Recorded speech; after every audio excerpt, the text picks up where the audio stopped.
In the last video, we have seen about conductivity of the solution and resistivity. We will continue today with molar conductivity. We are going to continue with molar conductivity of the solution. Molar conductivity lambda. The conductivity K, which we have seen in the last video, conductivity K is the conductance, that is G, of the unit volume of solution. Conductivity K is the conductance of unit volume of solution. Okay.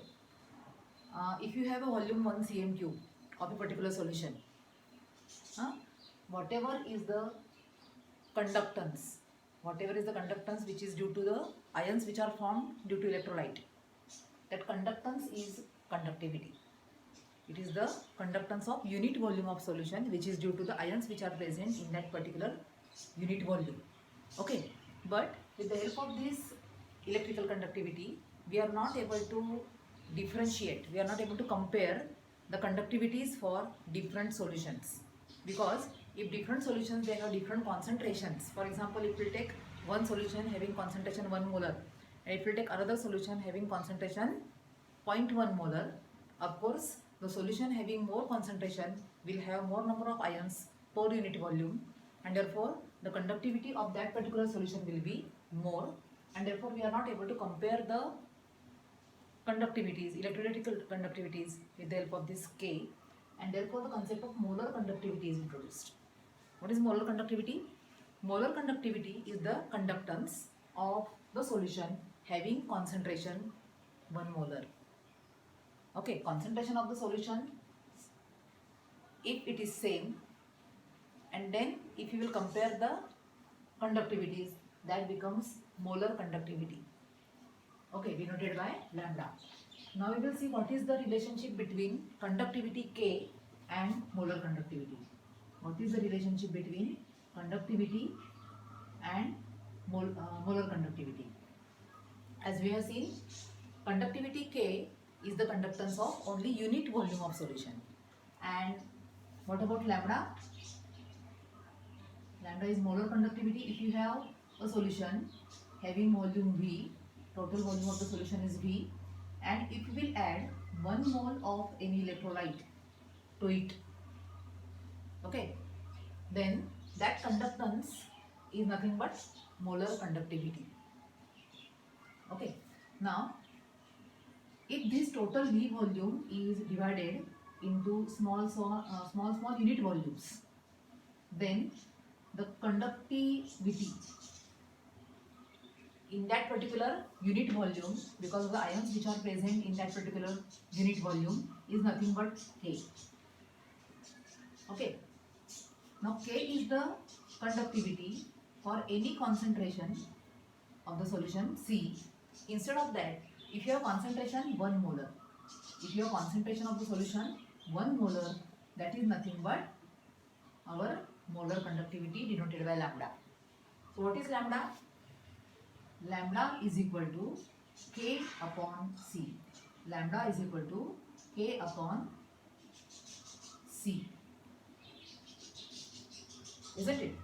So this is the relationship between molar conductivity and conductivity. Okay, just see, we have problems based on this.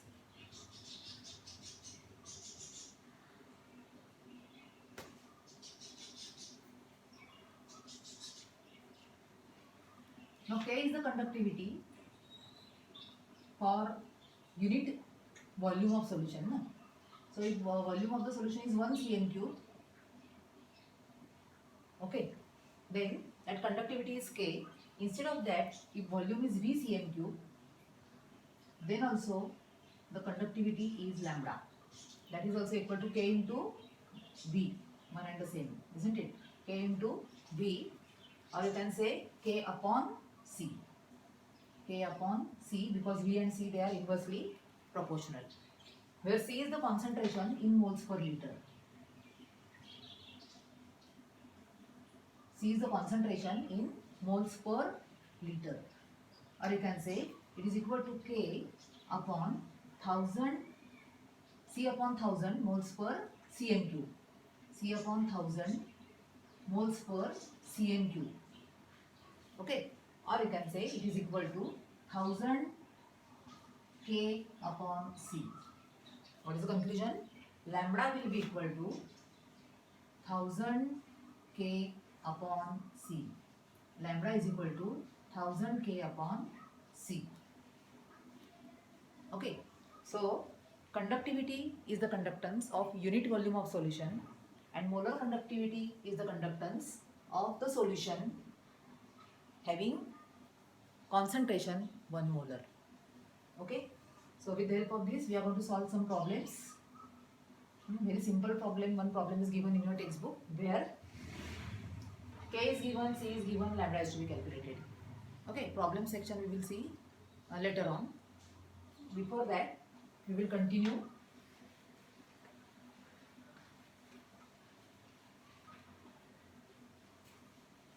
What is the variation of conductivity and molar conductivity with concentration?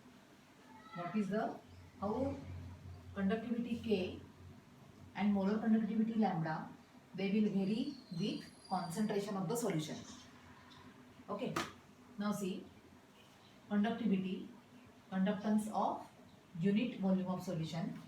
Conductivity K is the conductance of unit volume of solution, say 1 cm cube.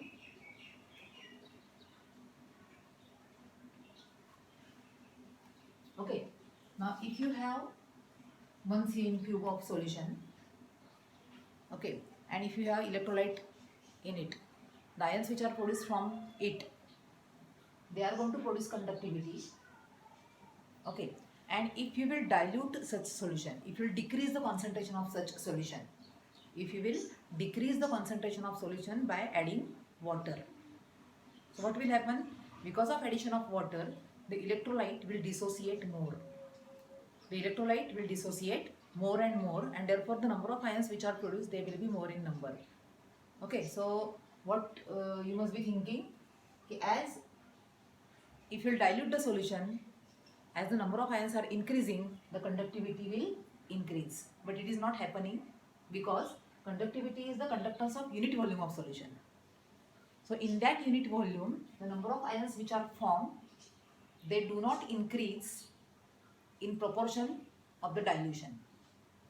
Means what? If you will dilute the solution, whatever number of ions which are produced, they are more in number of course, but in unit volume the number of ions are less because they will go away from each other because of dilution. And therefore K conductivity, it decreases if you are going to decrease concentration or increase dilution. Decrease in concentration means increase in dilution. So if you decrease concentration by adding water, that means if you are diluting the solution, conductivity K, which is the conductance because of the ions which are present only in unit volume, that will also decrease. What about molar conductivity? We have seen molar conductivity is the conductivity due to the ions which are formed because of 1 mole of the electrolyte, 1 molar solution, isn't it?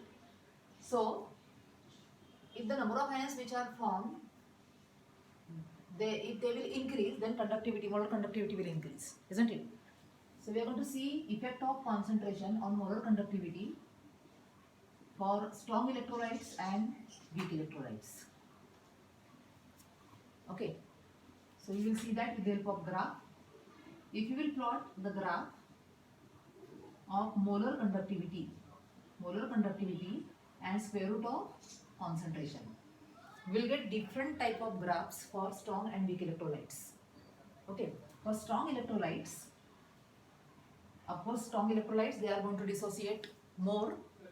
Okay, if you will decrease concentration, if you have a solution containing strong electrolyte and if you will add water to that, of course because of addition of water, the electrolyte is going to dissociate more.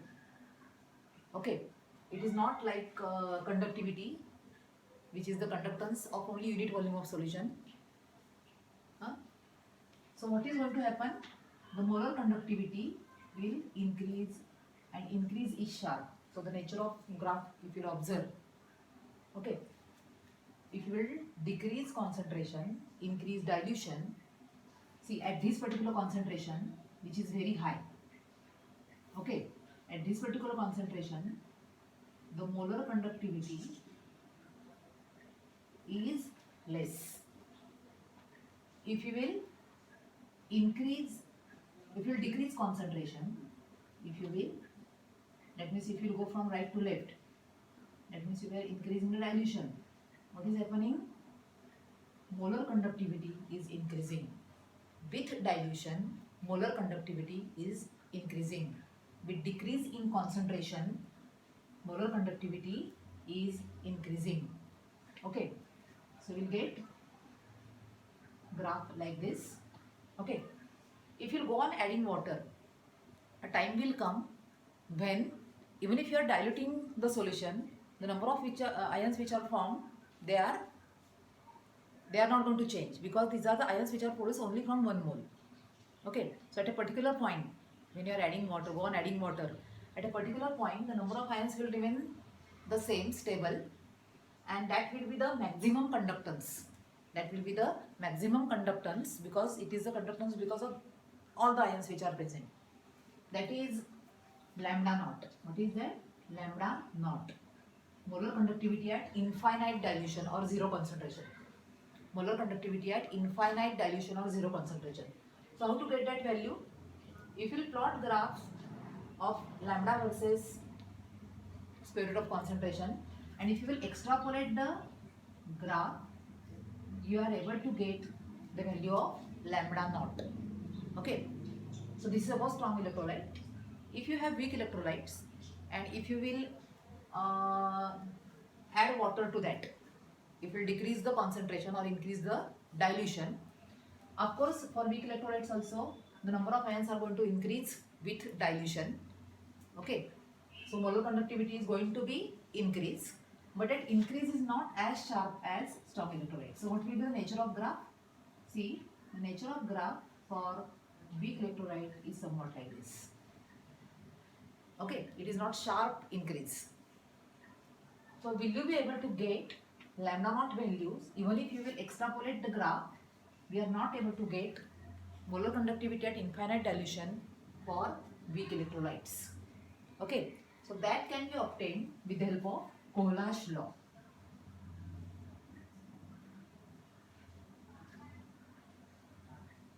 Molar conductivity at infinite dilution for weak electrolytes can be obtained with the help of Colash law.